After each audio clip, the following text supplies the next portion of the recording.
Hello everybody, welcome to my first Mordekaiser guide. This game I'm playing against in Italy. I actually played this whole game through and thought I was recording myself talking, but apparently my mic was off, so I was like, well, you know what, I'm just going to go back and watch the replay and record that and make a quick little guide out of it, try to keep it to like 15 minutes and make the most out of it since you don't hear me until about 20 minutes in. I turn my mic back on. So hopefully the quality is good because I'm recording, so it might look a little bad. But off the bat here, I'm lagging a little bit. You could probably see that. Lag's really bad today. It's Thanksgiving, so happy Thanksgiving to everybody watching the video. Probably a little late, but yeah, see how that lagged pretty hard there. So I missed some last hits because of it, and it was annoying, but I think everyone was lagging. It happened in the next couple games too. So it wasn't really a disadvantage because I'm sure in Italy was affected. Annie actually ended up disconnecting later. But anyways, back to the guide aspect. I started with a Doran Shield and Health Pot. I think that's the best start for Season 4. I used to start with the regen bean at 5 health pots and just try to stay in lane until you hit that spell vamp. This Doran Shield really, I think it just does the job better. It helps your early game out so much with the extra health because you're really pretty weak early on. Merge's early game's not too great.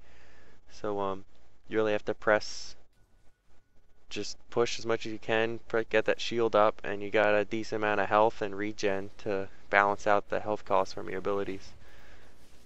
Every time here you see Nidalee going in for a last hit, just trying to poke you or anything, you just walk right up and hit him with the E and hit her just like that. And you have a full shield, so she can't really counterplay that. I put that ward pretty far out there. I definitely start with the ward trinket. So you can see the Ganks coming. You can see him coming from a mile away there. I think he already backed off. Doesn't last very long, so it's not a good ward. You definitely want to keep warding throughout the game. Morde needs the wards. He needs all the time he can get. So he has no escape and no CC. So same thing. You just keep hitting the minions and champs with your E. You push the lane, then they can't really farm too well under tower.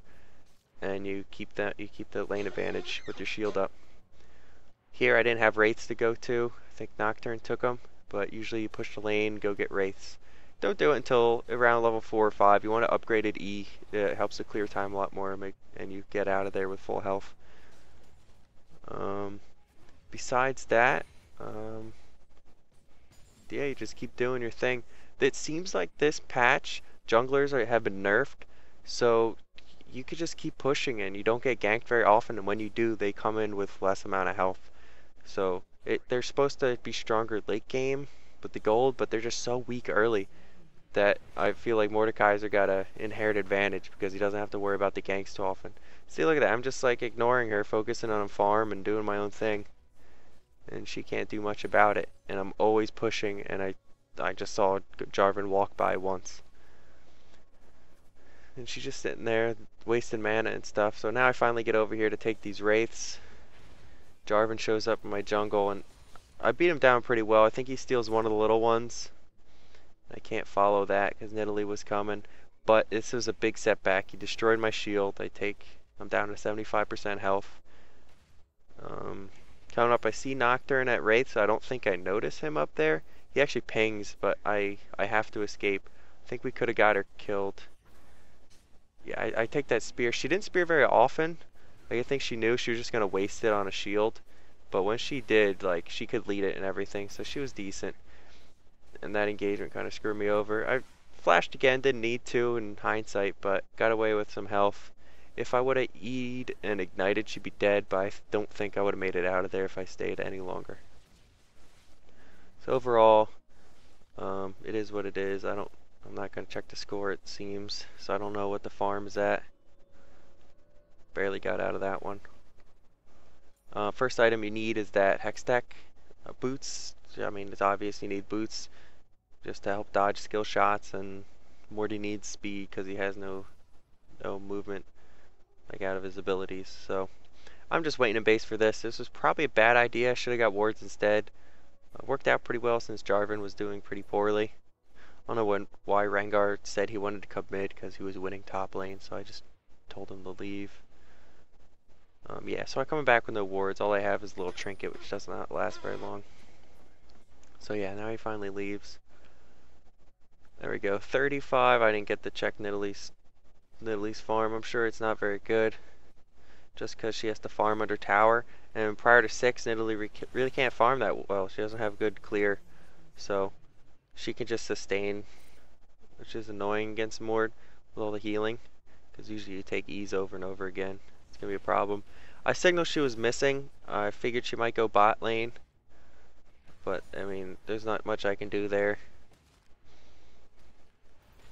I need some CC to help with my ganks.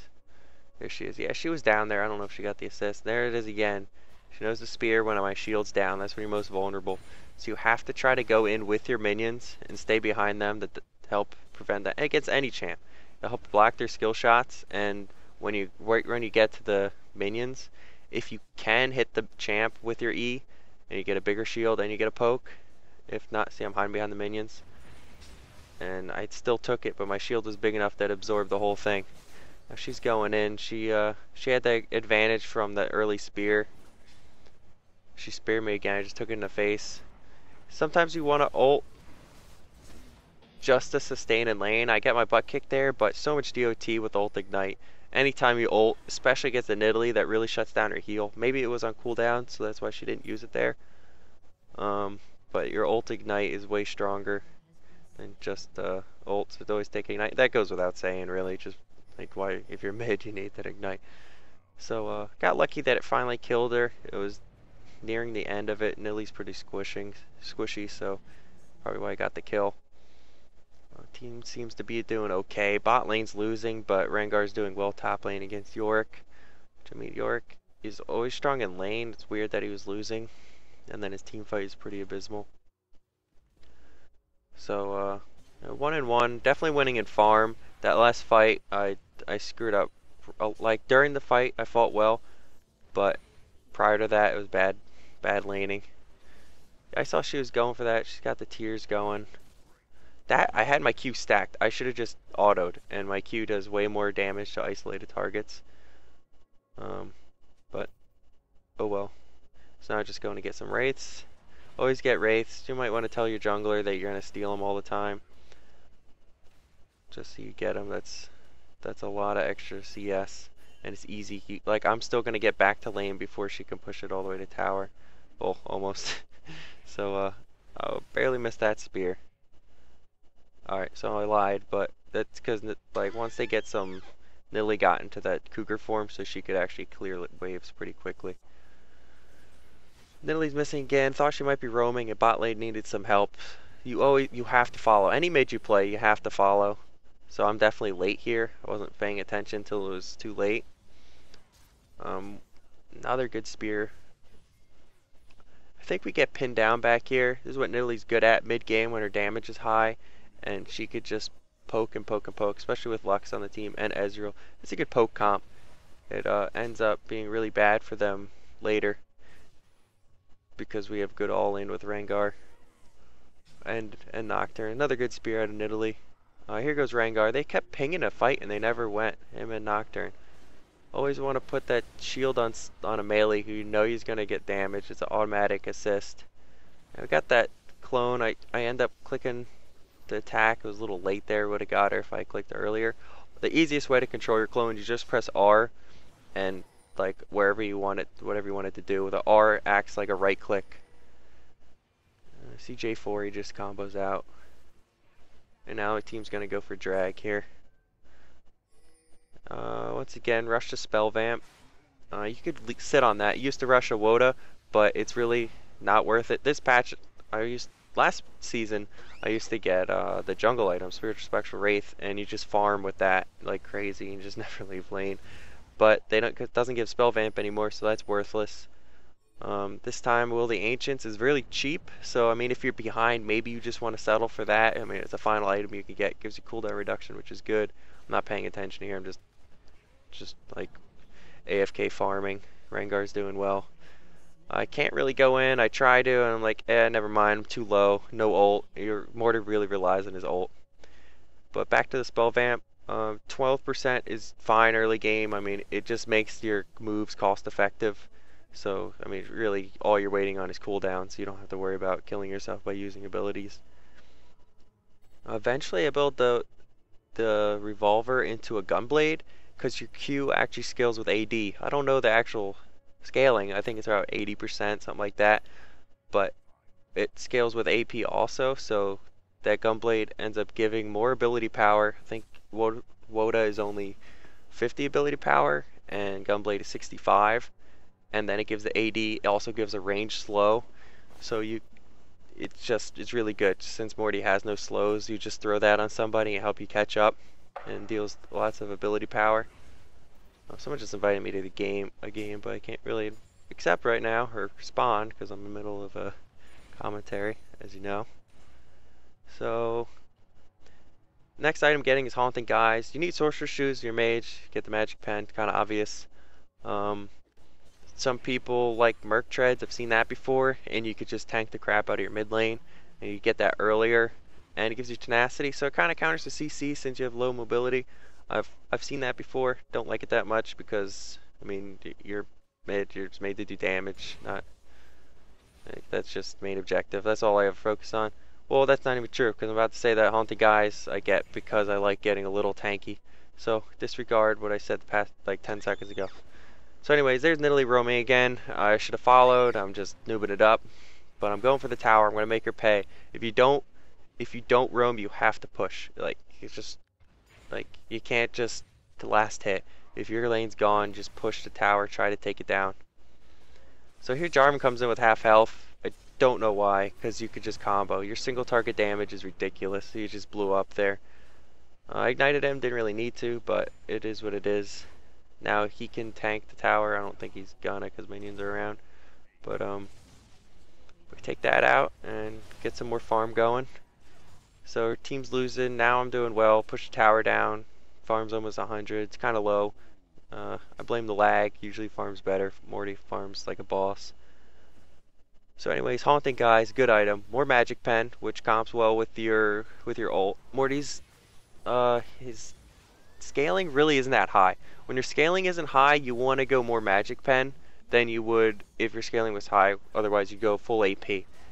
But with low scaling, he's got tremendous amount of damage, just flat damage with his ult. It's like 30 something %, and then with ability power only goes up another 15 or so. So that's why you want that magic pen here. And he did a good job in that fight. I got there late. I wanted to get the assist, didn't quite get it. So she was doing well. She ends up disconnecting. Might be the lag. They started to make a comeback. Maybe she rage quit. I really don't know. So she just called for help. Good spear dodge. That's something I couldn't seem to do this game. So now I'm starting to get Deathfire Grasp. That's incredible on Morde. I usually go either Deathfire Grasp or Rabadon's. Rabadon's, all your other abilities do more damage. So that's good if you're, like, I don't know. I rely on my ult. I think Morde's purpose is getting the carry down and getting his clone. You can do that very well with Death Cap, but I wouldn't combo that with a Deathfire Grasp. I think it just become too squishy. I'd rather focus on healthier items that provide more, like Riley's would give you more CC.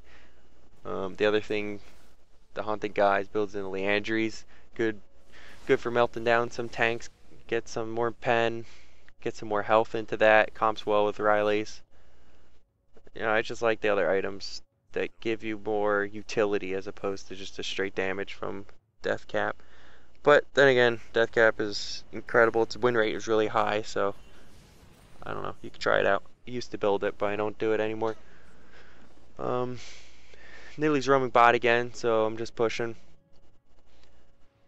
So Deathfire Grasp a combo is you hit the Deathfire into your E and then ult. Because they usually you only use it on a carry, and luckily my team had a Rengar, so it's just like automatic. Rengar's gonna get the carry, so as long as you get that ult out there, you should finish it off. Here I flashed out of that. I probably should have saved it for when he ulted me, and I burned the ult. But I mean, gets us the tower. Scared him off. Am I even gonna go for it? I take another spear to the face. No, I run away. Nocturne left me. Probably could have pushed the tower down if he stayed. So Deathfire Grasp, then E, then ult, and ignite, because carries always have lots of lifesteal, which really hurts your ult. Anyone that can sustain well, like a Swain, is very tough to play against because he can just live with your ult on him, which is annoying. That I saw him teleporting back in the bush, so threw out the E before I got into it. Just chasing down a Lux here. Missed that. I'm going to put the shield on Nocturne because he's going to get closer.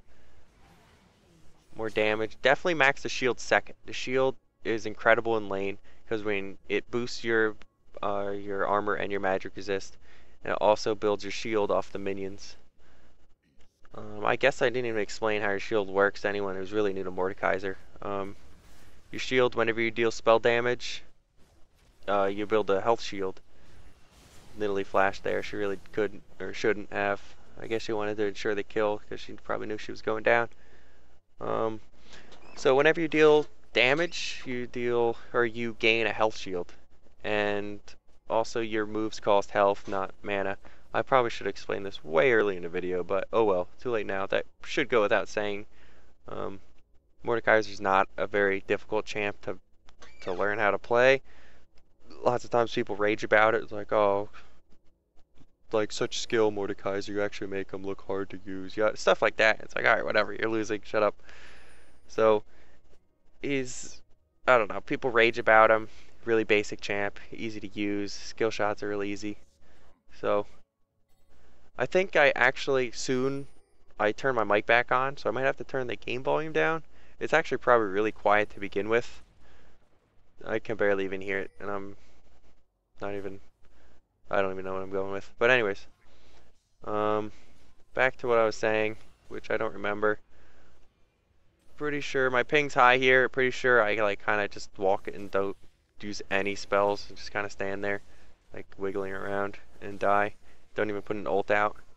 And this is where Annie leaves. So this is like, well, we lost like a huge. I think they get inhib even off of this push coming up. So that's why it's like maybe Annie rage quit. She only hit Lux with that, and then I just kind of do nothing here. It's like, well, that was dumb. Didn't even ult. So they get a good push here. And I don't have Deathfire Grasp, which is, like, really, I like getting that before team fights, because that pretty much ensures the kill on the carry. A guy like Ezreal is really hard to get, because he has so much mobility. He's hard to lock down in order to use your combo on him. With Rengar, it's a lot easier because he's such a good assassin. So they just keep pushing on us here. So yeah, enough explaining how Mordekaiser works, and more focusing on how this game is going. In a little bit, I'm just going to skip to the end. I don't really have much more to say. Once I get the Deathfire Grasp, maybe I'll show you a team fight that I do that actually goes well. I think we end up losing a lot here with Annie gone. But I'll show you like what your purpose is in a team fight. You can always check out my other videos. I just started this channel. All I do is play Morde nowadays because he's the only one I seem to do well with. There, Nidalee just healed him. Does bad engagement on my part. With Deathfire Grasp, be dead. Luckily Rengar is here to make it somewhat worth. He goes down too. But with that Ezreal, he's fed on their team, so they really kind of kills their push. So that was good on Rengar's part. I went in too early. I should have went in with him. Then again, there's the Deathfire Grasp.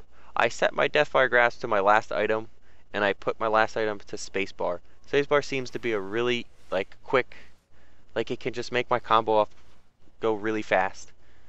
Here I'm telling my team go all in because they're all poke. Like Nidalee, Ezreal, Lux. It's so much range, so much poke, and we're just getting poked down before we can even fight. So I'm like, alright, Rengar and Nocturne, that's both, they can just go all in right away. That's a good combination. And with Rengar, I throw the shield on him. And eventually I get Riley's, which slows them down as, like, wherever he goes invisibly. It's pretty troll. But yeah, we have to go in all in against this team. Anytime you face a Nidalee, you have to go all in. She's just going to poke you for days. So yeah, Deathfire Grasp on spacebar. So right before you go in, you could just space, click, and I have everything on Smart Cast, and then ER if they survive, flash in with their Q, because you're not going to be in melee range probably. and then ignite them when you're in range for that too. So that's the full combo. Eventually get Hextech Gunblade, which allows you to slow them down. So in that case, I set that to tab because that's also a quick button you can hit. So that one, we both ulted, probably a waste of the ults. I take the clone, we can't even do anything with it. So I should have just let that go and just used the siphon. Like, that was done. I think I flashed for it too. So that was really just a waste of summoners and an ultimate. All for one guy, and there's 3 of us there. So that was pretty dumb. I think I'm going to turn the volume down soon. I stopped moving because my mom came downstairs. And after she was done talking, I put my mic on. And I never realized that it was off the entire time. So, yep, that's me talking. It's probably really confusing right now. Alright, so I just turned the game volume off. That'll probably conclude the video. I'll just show you the end game product, like my final build. So I'll just skip ahead. This is just me falling back because I can't face them. Ezreal's fed. I have no ultimate. You really can't fight without your ult. So let me skip ahead. Maybe there's like a Baron fight over here. I could try. Yeah, perfect time. Jarvan comes in. We just got Baron buff. I'm locked in his ult, so we're just gonna burst him down. He was. Then again, like junglers really aren't that strong. This is a bad fight. It's not even a team fight. They just run away. Junglers really aren't that strong right now. I think AP junglers a lot better. Their clear times are better. They can stay ahead. Alright, one of us, I think Nocturne goes back to fight all those minions, so that's a bad fight to look at. Oh, here's a good fight. Okay. So they kill her and hib with a good push. And I have full combo. I went Zanya's this game because once I get that clone I have to survive. It was really annoying because Yorick would just ult on Ezreal when he would die and my clone would be useless. This team, we just owned right there. It's 4v5 because Annie's still DC'd. And I threw my ult into that cluster of death that Jarvan trapped his whole team in. And I ended up with a Yorick, which is a pretty lousy clone. But like, it doesn't really matter. We dominated. So now we're just going to push to the end here. I think that'll end the video. Okay, here's another team fight we can watch. I get lucky with these team fights. She gets captured, pops a GA. Rengar backs up, uses the ult. I'm just going to throw the shield. I don't even throw a shield on anybody. I throw the ult out on Ezreal. We get that. And Ezreal's clone actually deals magic damage, which builds my shield, and your magic pen stacks with that. So that's really good. Yeah, we just clean house. And that's it. We push for the win. So I guess that's the end of the video. Usually I don't build Zanya's. Usually I build Abyssal Scepter instead, so I don't get bursted down so fast. I mean, Zanya's actually better for the countering the burst. I'm just trolling there. But yeah, that's it. Thanks for watching the video. If you want complete games with in-game commentary as opposed to me just rambling on out here, just watch my other videos. And please comment. Comments mean a lot. I don't know why.